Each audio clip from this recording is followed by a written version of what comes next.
Following the release of 2009's LEGO Pirates theme and the Imperial flagship that came out a year later, LEGO fans were treated to more pirate sets in the early 2010s, with the introduction of the Pirates of the Caribbean theme in 2011. These builds, released alongside the fourth film in the franchise, On Stranger Tides, marked the first time in LEGO's history that the company put out licensed pirate sets. While LEGO Pirates Retrospect is a series dedicated to the history of LEGO's unlicensed pirate themes, it would be inappropriate to ignore this theme when discussing the overall history of LEGO Pirates. This theme provided fans with some fantastic sets based on the popular film franchise, some of which I am fortunate enough to own, and I assume it introduced the wonderful world of LEGO Pirates to a whole new demographic. At the same time, though, this set lineup could be the reason why the 2009 LEGO Pirates theme ended so soon, considering the fact that the Fantasy Era and LEGO Kingdoms both were themes with multiple waves. LEGO's partnership with Pirates of the Caribbean may be the reason why the 20th anniversary Pirates theme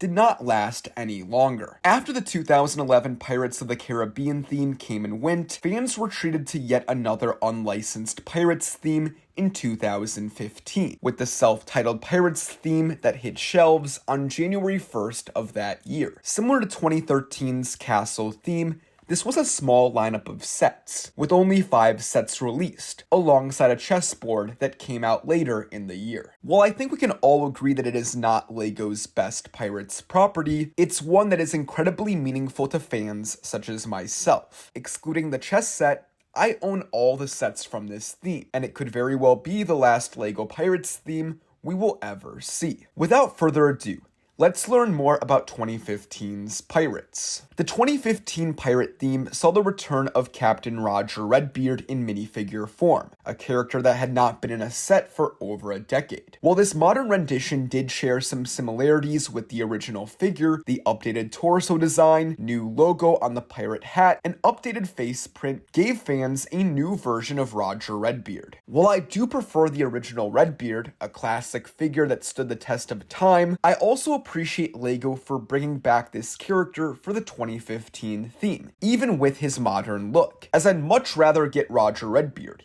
instead of a random pirate captain without a legacy like his. Additionally, this theme brought back the Imperial soldiers, the original adversaries of Roger Redbeard. With an updated torso design and printed shakos, these Imperial soldiers also had a different set of leaders, with Governor Hacienda and Admiral Nonsuch in charge. Additionally, Hacienda's daughter was included in the theme, as she wished to become a pirate, although we never saw her ditch the Imperial blue for a pirate look. Unfortunately, there aren't any Easter eggs or fun facts that link the 2015 theme to the original Imperials from 1989, although I'm convinced they're the same. One theory I have is that the Imperial soldiers are actually in the process of reconquering the region they previously controlled when they first went to war with Roger Redbeard. Both the Soldiers' Fort and Soldiers' Outpost look somewhat dilapidated, especially with the white paint wearing off, exposing the red brick underneath. I see these as former Imperial soldier fortresses that have recently been reclaimed,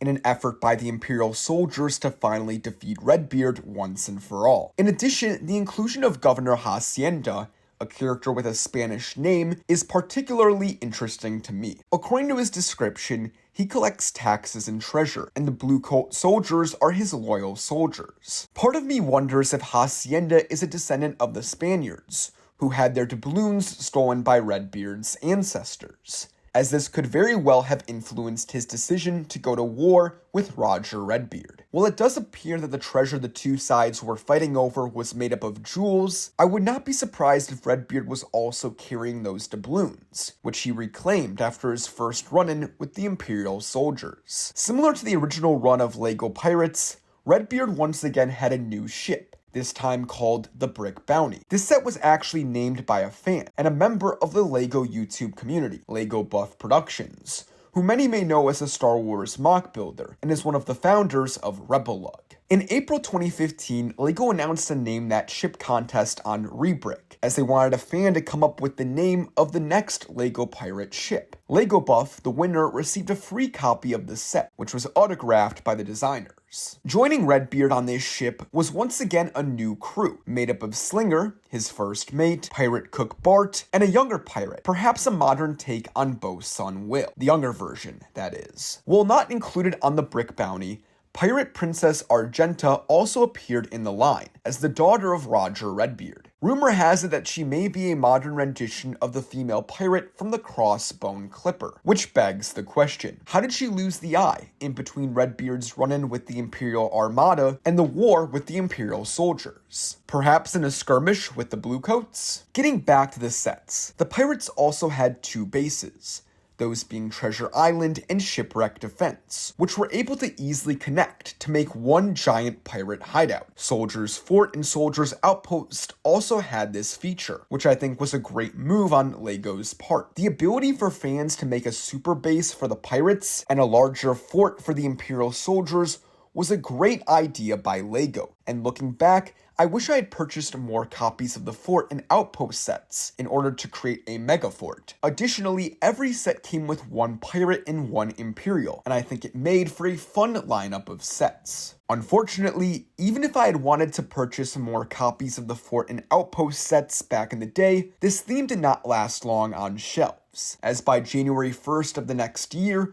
only the chess set remained on shelves. While I certainly enjoyed this theme, with its detailed builds and what I thought was a fun minifigure selection, others did not, as this theme did not sell well. I think one of the problems with this lineup was that it was a little too much too soon. After all, fans had already received pirate sets in both 2009 and 2011, and while it was 2015 when these sets were released, I think it may have been a little too similar to the 2009 line. Obviously, other properties like Castle or Space were able to release themes back to back during this time. But the possibilities are endless with those properties, both with the fantasy and faction elements of Castle, along with all the things you can do when it comes to space. For pirates, it's kind of simple. You have the pirates on one side, and the Imperials on the other. And while the formula of releasing the same types of sets with different Imperial factions worked for much of the 1990s, 2015's theme proved that pirates, for better or worse, could not survive as an evergreen theme.